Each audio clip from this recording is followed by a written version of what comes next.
Ram Krishna Hari. We seek blessings at the feet of Lord Vitthal and all the Varkari saints.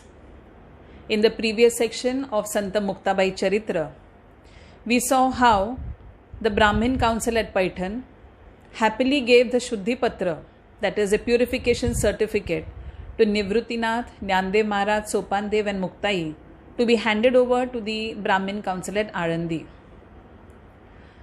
The entire journey from Paithan to Alandi was via different places, like we saw in the earlier section, through Nevasa, Puntamba, and of course coming towards Alandi, it took them a period of about 3 years. They thought that the people of Alandi would have changed or softened their stance with them, but things were no different here again.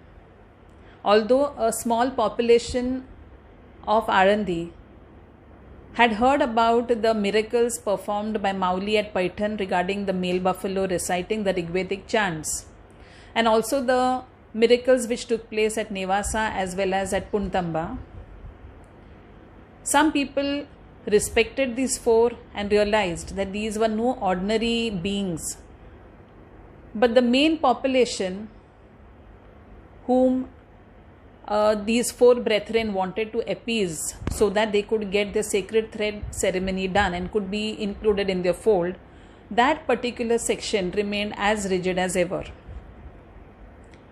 Every day when the brothers would go for their bhiksha, they would be given dry fruit grains along with, as we said earlier also, some of them would give them abuses and curses, some of them would shut the door on their face. It so happened once when Mauli had gone for bhiksha, the owner of the house came out and asked him why did he want to have food to eat when he did not work for it. He said, "You brothers are a burden on us. Your parents have gone away and now we have to feed you." Saying so, he picked up a handful of mud and put it inside the jholi or the bag which Mauli was carrying the food grains. Mauli, as he was, did not retort, did not say anything back, did not answer back at all, and continued walking back home. On the way, a man was hurriedly walking and suddenly he saw this Mauli was walking towards him. This man raised a hue and cry about it and said, "Now I was going for some very important and noble work, and now this is not going to be done, is going to be a failure because I've seen the face of this boy." He was talking about Mauli. "This ill-fated woman stands in front of me, comes in front of me, and I'm not going to have therefore any success in the work which I've gone out for." Saying so, he made such a huge melodrama about it. He would bang his palm on his forehead as if some big calamity had befallen him. A crowd had gathered by that time. Mauli did not say anything, but he was a little intimidated by the large numbers which were gathering to see what was this going on. The man was encouraged, though. He felt that his words were having the desired effect. He started more aggressively and he said that the sannyasi and his wife went and finished off themselves once and for all, and they left behind these four ill-fated children for us at Alandi to bear. They have learnt all black magic tricks from their sannyasi father, and that's why they were able to restore people to life or make a male buffalo recite the Rigveda. This has not got anything to do with divine energy. These are children who are bad omen, and as soon as possible they should be either sent away from Alandi, or better still, if these four decide to commit suicide and end their lives themselves, it would be a big saving grace for all of us at Alandi. These were the words spoken by the man. He said, "We do not like to see your faces at all. Your faces are itself an ill omen for us." Saying so, the next level of his anger went where he raised his hand and gave a tight, hard slap across Mauli's face. The small boy that he was, Mowgli, fell down. No one came to help him. He collected himself up and started running towards his home, sobbing all the way. All through the way from that place to his home, the thoughts which came to his mind were, are we so unwanted by society? Is really our face so much of an ill omen that people can't bear to see it? Is it that we have created such a type of atmosphere that anywhere we go, wherever we go, people hate the sight of us? If people don't like us, then what is the purpose of our life? Why are we going and asking for bhiksha, food grains just for survival? We don't want to survive. Why don't we end our lives? These thoughts of depression were coming to the mind of this young child. Sobbing all the way, he went home and rushed into his hutment and shut the door. Sopandev and Muktai were outside the hut and they couldn't understand what made Mowgli run inside and close the door. Just at that time, Nivruttinath also happened to come there. He said, I was doing my round of bhiksha when someone told me that there's a big show which happened on the road and your brother was slapped by one of the persons at Arandi. He said, have you seen where Nyanbai is? Sopandev and Muktabai rushed towards the hutment, but Nivruttinath put his hand on Sopandev's shoulders, gesturing him, do not go, let Muktai handle it. He knew very well what was the reason for all this, because he was himself a great yogi. Muktai went to the door and tried to gently tap on it to see if it would open. She called out to her elder brother Nyandev and she said, Nyanda, can you open the door? Don't get so dejected. Don't be so depressed. Now when she talks this, she talks in a way a mother would explain things to her child. Here we should forget the fact that she is younger to Nyandev by about 4 to 5 years. We should remember one thing, that she is Adi Maya Adi Shakti. This instance is of specific importance because whatever words of advice, profound philosophy that she is talking to Nyandev with the door in between, that has a great impact on not only his life but even on our lives. These are in the form of small abhangs, a 4-liner abhang, which are called Tatiche Abhang. The word Tati means door. At the end of each of the verse, she says Tati Ugda Jnaneshwara, where she says, open the door, O Jnaneshwar. Now the door here should not be merely looked upon as a door of the hutment where they are staying. It is a door which she is asking him to open, to understand or to remember what his true mission is. Why has he come on incarnation on earth? See, what happens is, we all are born with a certain mission, but we get so lost into the material world, the illusory world, that we forget what is our real motive.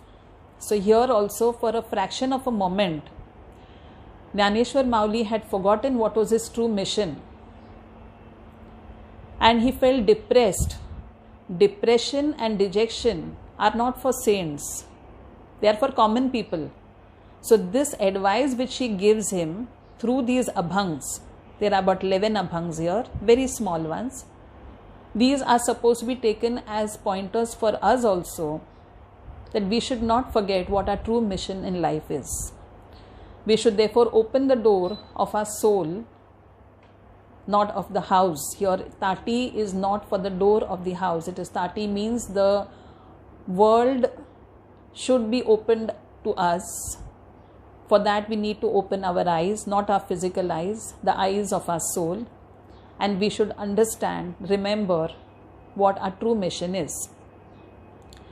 These abhangs will be presented to you in a graphical form, for which we are very grateful to Shri Akshay Aire, the founder and director of Vitamin Art Private Limited, who has been a great help and support Abhang of Tatiche Abhang.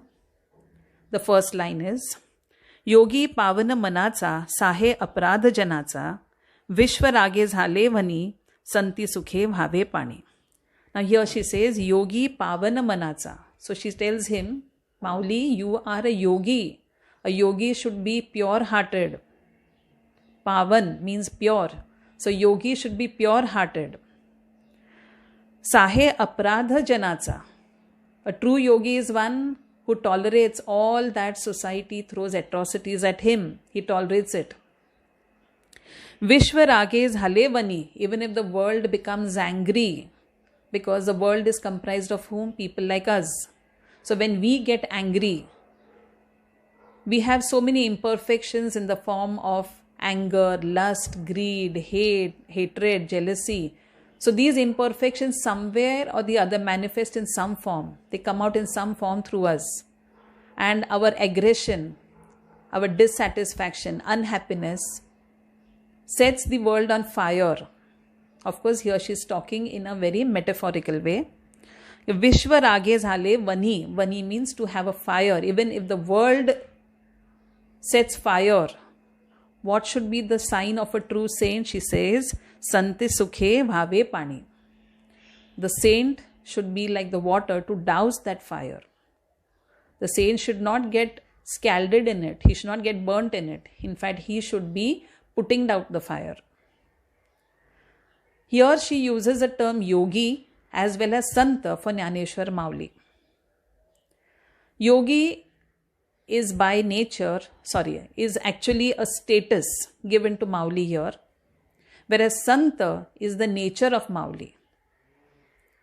So if you see a yogi from outside in designing the graphics, the lyrics in Marathi as well as in English, Akshay Aire is a very renowned Bharatnatyam dancer.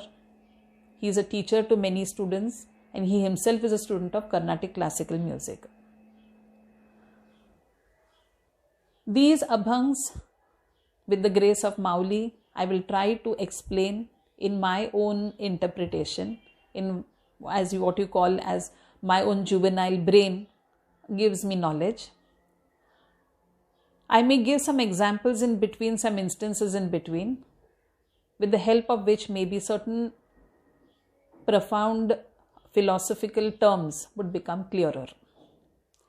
I'll be reading the abhang line by line and explaining it to you. The first abhang of Tatiche Abhang.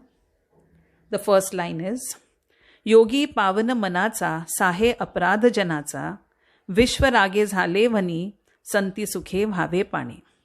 Now here she says, yogi pavana manacha. So she tells him, Mauli, you are a yogi. A yogi should be pure-hearted. Pavan means pure. So yogi should be pure-hearted. Sahe apradha janacha. A true yogi is one who tolerates all that society throws atrocities at him. He tolerates it. Vishwa rage zhale vani. Even if the world becomes angry, because the world is comprised of whom? People like us. So when we get angry, we have so many imperfections in the form of anger, lust, greed, hate, hatred, jealousy. So these imperfections somewhere or the other manifest in some form. They come out in some form through us. And our aggression, our dissatisfaction, unhappiness sets the world on fire. Of course, here she is talking in a very metaphorical way. Vishwa rage zhale vani. Vani means to have a fire. Even if the world sets fire, what should be the sign of a true saint? She says, Santi sukhe bhave pani. The saint should be like the water to douse that fire. The saint should not get scalded in it. He should not get burnt in it. In fact, he should be putting out the fire. Here she uses the term yogi as well as santa for Jnaneshwar Mauli. Yogi is by nature, is actually a status given to Mauli here, whereas santa is the nature of Mauli. So if you see a yogi from outside and a sant from inside, means it's like a coconut shell. From outside it is very hard, but inside the kernel is very soft. So saints are very gracious. They will always help you, even though you hurl abuses at them. They will always be gracious and bless you. To explain this, one Swami Rajeshwaranand Saraswati Maharaj has given an example in the form of an instance. He says a Mahatma, a sadhu, would visit a house in a village every day for bhiksha. He would go to the same house every day, and the old lady of the house, there used to be an old lady, her son and her daughter-in-law. This old lady would every day reject him, ask him to get lost from there. She would spare no words to insult him. In spite of that, this Mahatma would go back happily, smiling, again come back the next day and again say, Mata, Bhiksham Dehi. This happened for a number of days. One day, the old lady was in a very foul mood because she had picked up a fight with her daughter-in-law. She was annoyed because her son and daughter-in-law were not giving her a grandchild, though it was so many years after their marriage. She was so upset with this, and she was in a foul mood because she had just had a quarrel with her daughter-in-law. And just at that time, this Mahatma walks in and says, Mata Bhiksham Dehi. She is so angry that there is a rag. A rag in Hindi is called a pota. She picks up that rag and she flings it at this Mahatma and she says, Kuch nahi milega, you won't get anything here. Get out from here, she says. Ye lo pota. And she throws it on him. This is what you will get. She throws it with so much of force that it strikes the Mahatma on his chest and he falls down.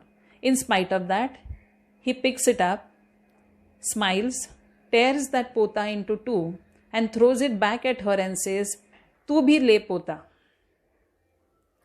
So she throws a rag at him. He throws half of the rag back at her and says, Tu bhi le pota. He carries the remaining half of the rag back with him. After a few days, her daughter-in-law, the old lady's daughter-in-law, tells her that there is a good news and she is expecting a baby.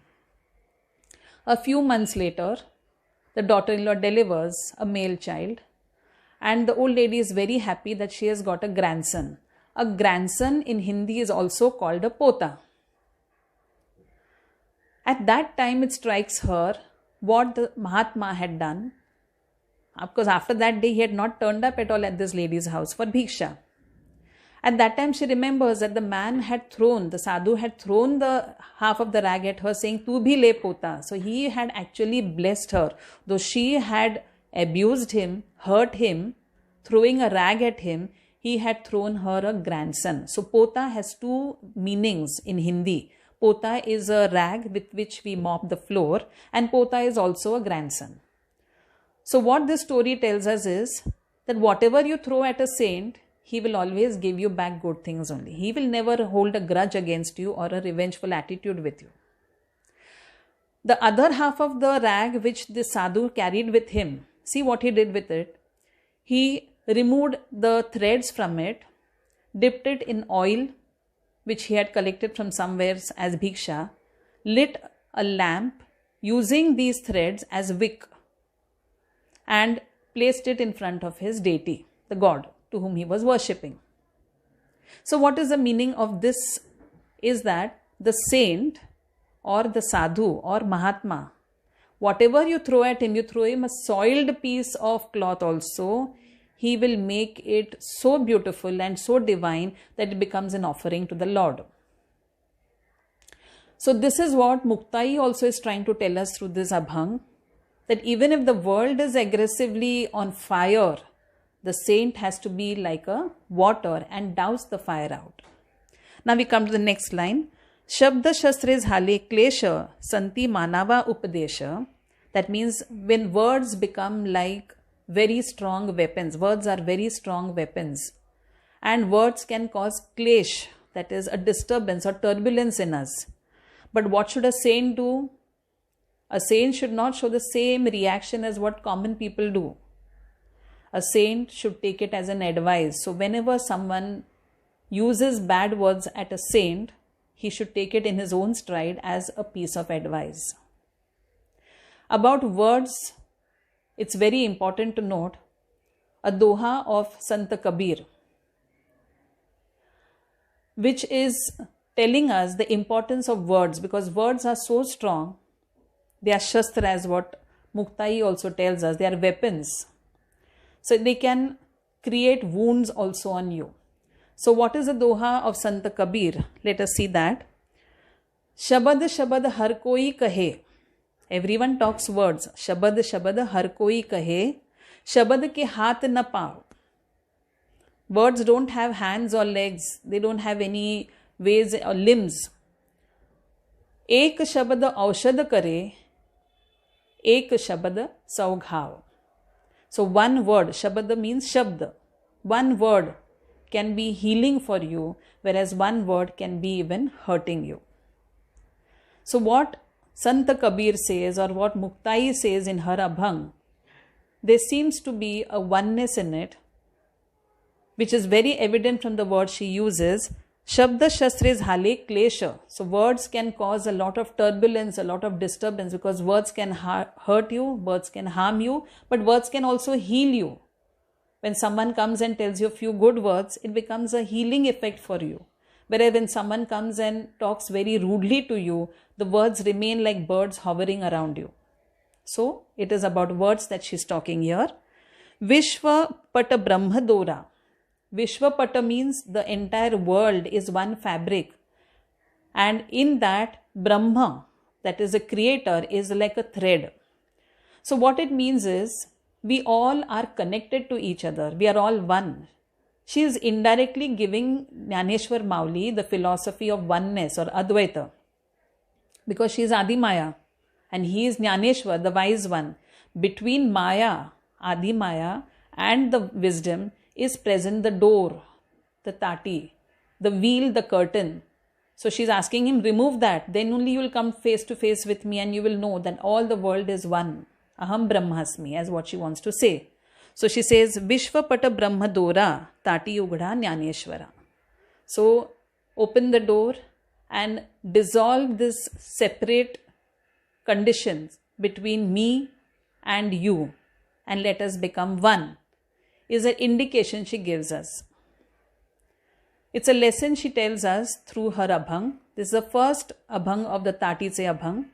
We will be having each Abhang explained in the best possible way as inspired by Mauli. So we come to the next Abhang, the next episode. Till then, Ram Krishna Hari.